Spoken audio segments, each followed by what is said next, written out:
apa saja sebab-sebab hak perwalian nikah pindah kepada wali hakim? Jawab. Yang pertama adalah ketika wali sedang tidak berada di tempat pernikahan dengan jarak masafah qasr. Jadi jaraknya sudah masafah qasr, maka boleh perwaliannya diganti oleh hakim untuk menikahkannya. Yang kedua, ketika sudah tidak ada wali lagi, baik sebab nasab ataupun wala. Yang ketiga, wali adalah seorang yang hilang, mafqud, sedangkan tidak diketahui keadaan dan keberadaannya. Wali adalah seorang yang keberadaan dan keadaannya. Mati atau belum, wujud atau adam. Maksudnya itu di dunia ini masih wujud atau adam, itu nggak tahu. Gimana? Hilang. 4. Ketika wali adalah orang yang sedang ikhram. Wali adalah orang yang sedang ikhram, karena orang ikhram tidak boleh nikah dan tidak boleh menikahkan. Sedangkan yang mau nikah itu udah ngempet. Nah, gimana ini? Itu yang boleh yang menikahkan yaitu hakim. Ketika wali sedang pingsan, ketika walinya wanita itu sedang pingsan. Tapi kalau dalam keadaan pingsan seperti ini, yang qaul yang mu'tamad ditunggu dulu. Siapa tahu nanti siuman, ditunggu sampai 3 hari. Yang mu'tamad. Ketika wali ya di antara pingsan itu ya termasuk orang yang koma begitu, sakit sampai koma itu. Kan tidak bisa diajak apa-apa gitu. Ketika wali mendekam di penjara, atau ketika wali itu sedang ditahan, ketika wali sedang ditahan atau tertahan, yang menghalangi untuk menikahkan apa itu mualiyahnya, wanita yang diwaleninya. Wali adalah wali tunggal dalam tingkatannya, sedangkan dia ingin menikahi wanita yang berada di bawah perwaliannya. Maksudnya maka dia itu adalah satu-satunya wali. Dia itu mungkin pengen dan mualiyahnya adalah sepupunya. Semuanya sudah tidak ada, satu-satunya hanyalah dia. Maka dalam kondisi padahal yang mau pengen menikahi dia sendiri. Nah, gimana? Ya, yang menikahkan nanti hakim. Ketika wali tidak menolak untuk menikahkan, akan tetapi ia bersembunyi dari menikahkan. Nggak tahu kenapa bersembunyi, wallahu a'lam. Mungkin yang hadir dalam pernikahannya ada musuhnya atau gimana. Ini seumpama aja kalau bersembunyi, ya itu. Ketika wali menolak untuk menikahkan. Yang nomor 9 adalah ketika wali menolak untuk menikahkan. Yang 8 tadi itu walinya tidak menolak tapi nggak mau datang, malah bersembunyi. Yang 9 ya adalah ketika wali menolak untuk menikahkan. 10 ketika si wanita adalah seorang budak yang telah masuk Islam, sedangkan tuannya masih kafir.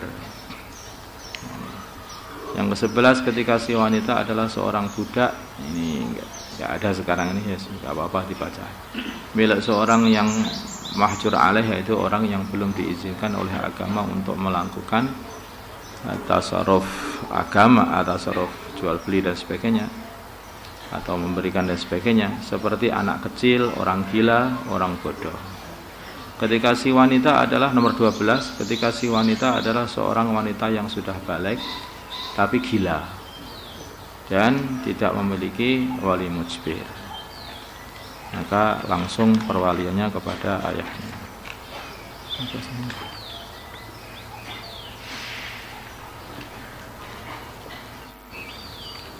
Kalau kemarin anunya kok nggak ditulis kamu itu, seperti Adil itu kemarin sudah. Apakah sebab hak perwalian nikah pindah kepada wali muhakkam? Apakah sebab hak perwalian nikah pindah kepada wali muhakkam? Jadi kalau muhakkam itu seseorang yang diangkat oleh kedua calon suami dan istri. Aku jadikan kamu sebagai wali muhakkamku untuk menikahkan aku dengan si fulan. Aku jadikan kamu sebagai muhakkam untuk menikahkan aku dengan si fulanah. Atau dengan kata-kata, banyak kata-katanya yang boleh dibuat. Tapi dua-duanya memang harus menyerahkan, mengangkat seorang untuk menikahkan mereka berdua. Sebab-sebab hak perwalian nikah pindah kepada wali muhakkam. Ketika sudah tidak ada wali khos, bapaknya contohnya, dan juga wali hakimnya juga enggak ada.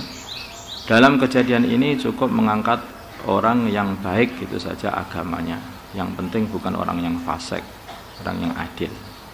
Sebagai wali hakim, sebagai wali muhakkam sih.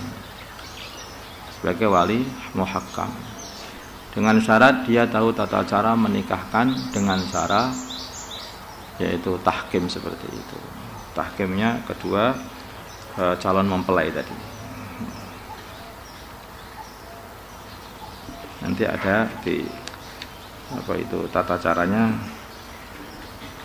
Ada tata caranya nanti dikasih tahu nanti bagaimana cara tahkim kepada seorang wali muhakkam. Sebab-sebab boleh mengangkat wali muhakkam sedangkan masih ada hakim. Jadi kalau sudah enggak ada wali khos dan sudah tidak ada hakim, nanti boleh cari muhakkam. Sekarang masih ada hakim, bisa enggak cari muhakkam? Nah, ini yang sering terjadi sih. Ketika hakim mau menikahkan dengan wali akan boleh mengangkat wali muhakkam ya. Ketika hakim mau menikahkan, tidak mau menikahkan kecuali dengan harus dibayar, gitu aja. Hakim tidak mau menikahkan kecuali kalau dia dibayar. Kecuali kalau dia dibayar. Harusnya seorang hakim itu menikahkan itu enggak cari bayar. Kalau dia minta bayaran, maka boleh pindah kepada orang lain, cari saja seseorang muhakkam. Dalam kejadian ini cukup yaitu mengangkat orang yang adil atau orang yang agamanya lurus, bukan orang yang fasik, sebagai wali muhakkam. Dengan syarat dia tahu tata cara menikahkan dengan cara tahkim seperti ini. Ketika muhakkam adalah seorang yang faqih, ya. Ketika muhakkam ini hakim masih ada, tapi ada muhakkam juga. Muhakkam adalah seorang yang faqih, mungkin seorang ustadz yang paham masalah pernikahan, terutama tata cara menikahkan dengan cara tahkim. Ini juga boleh. Kalau hakimnya tadi tidak ada atau hakimnya ada tapi mau menikahkan, tidak mau menikahkan kecuali mesti harus dibayar, maka boleh mencari muhakkam yang penting orang yang agamanya baik, begitu saja. Nah, tetapi kalau hakimnya juga ada, dia juga mau menikahkan, terus bagaimana ini? Boleh enggak mencari muhakkam? Boleh, tetapi syaratnya muhakkamnya adalah seorang yang faqih, seorang yang tahu betul mengenai tata cara pernikahan, terutama pernikahan dengan cara tahkim yang seperti ini. Kadang-kadang ada sebagian ustadz itu juga menikahkan dengan cara tahkim seperti ini, tetapi yang mengangkat dia sebagai muhakkam itu baru satu orang.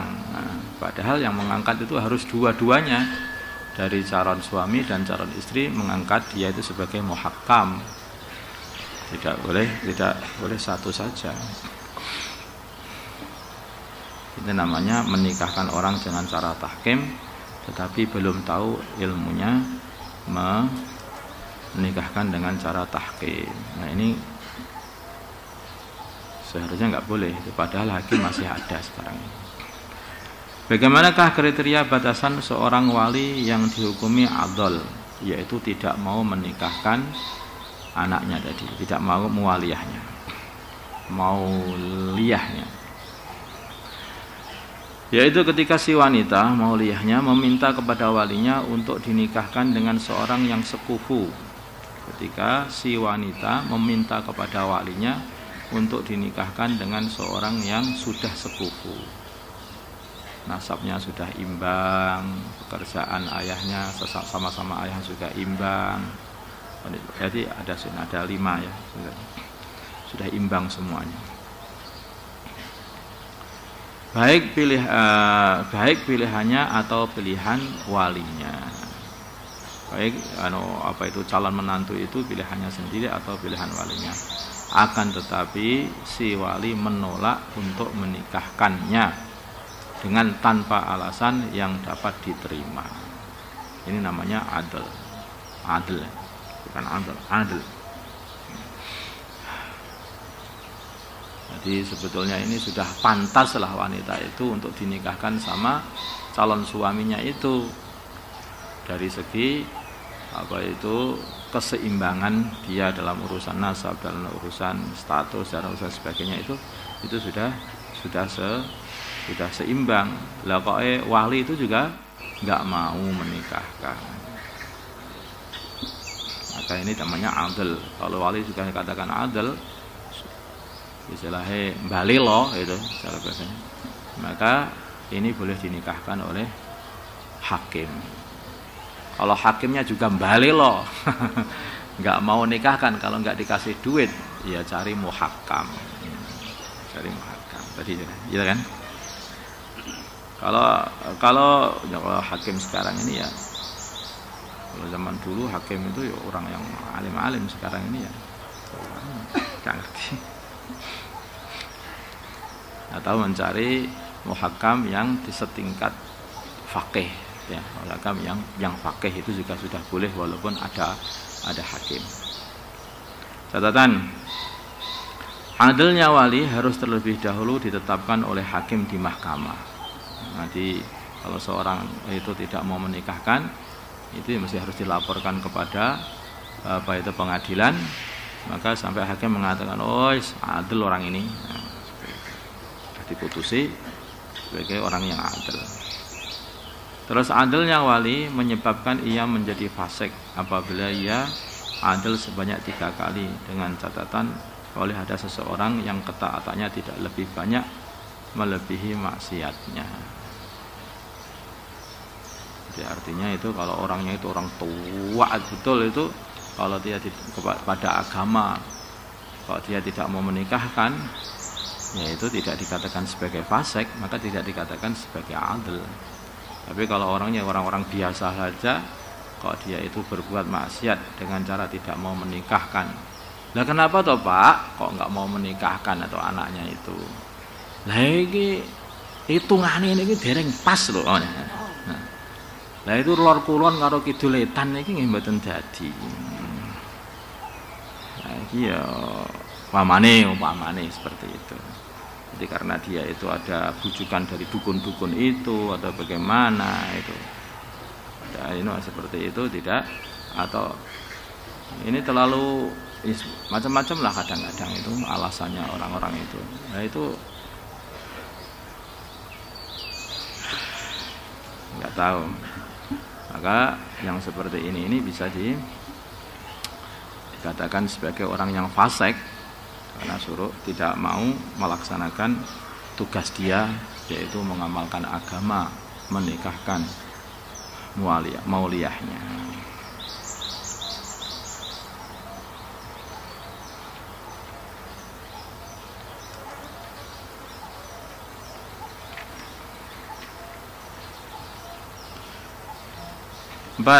Ini cara tahkim ya, cara tahkim.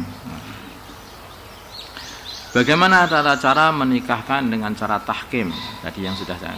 Bagaimana biar kalau kamu pengen mengangkat seseorang menjadi muhakam, ini ada caranya. Jawab, yaitu dengan adanya sighat tahkim dari kedua mempelai. dan ada qabul dari calon muhakkam tadi, orang yang mau dijadikan sebagai muhakkam.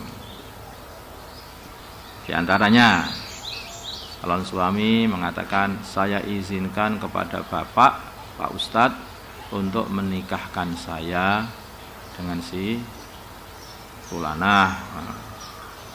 Terus yang calon istri mengatakan, saya izinkan kepada Pak Ustadz untuk menikahkan saya dengan si fulan. Terus si calon muhakkam itu mengatakan, saya terima. Udah jadi.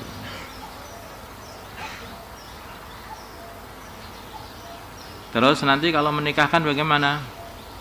Kalau menikahkan begini, siapa itu muhakkamnya begini, angkahtuka fulanatan allati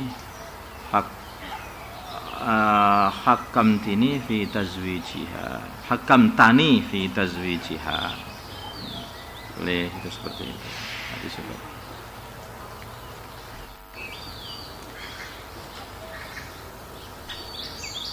Menibli.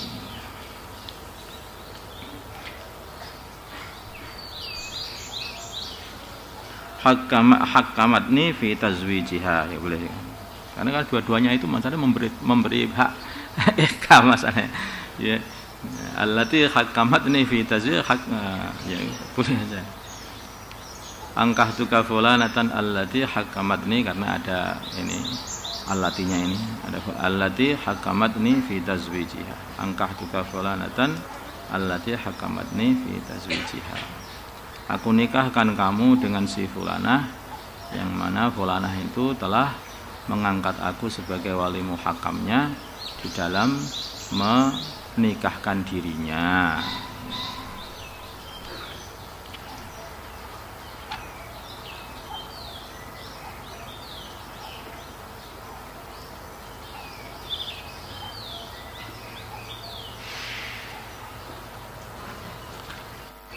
Ya. Ini sebetulnya banyak itu syaratnya, nanti tak tambah lagi.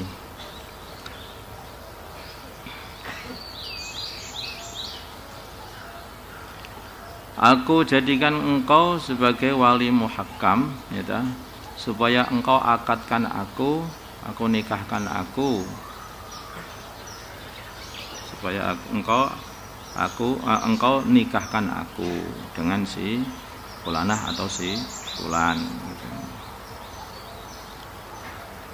Atau aku izini engkau supaya menikahkan aku dengan si fulan atau si fulana. Atau dengan kata-kata, nikahkanlah aku dengan si fulana atau dengan si fulan. Kalau perempuannya mengatakan nikahkanlah aku dengan si fulan, atau laki-lakinya mengatakan nikahkanlah aku dengan si fulana, itu juga boleh.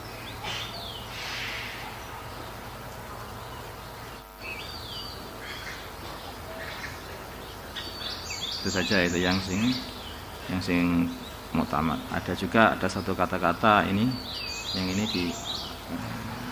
tapi ada khilaf, nggak usah aja. Jadi ada kata-kata, aku jadikan engkau sebagai wakil untuk menikah. Lah ini nggak ini khilaf ini. Tapi yang ashah boleh, tapi ini khilaf, nggak usah.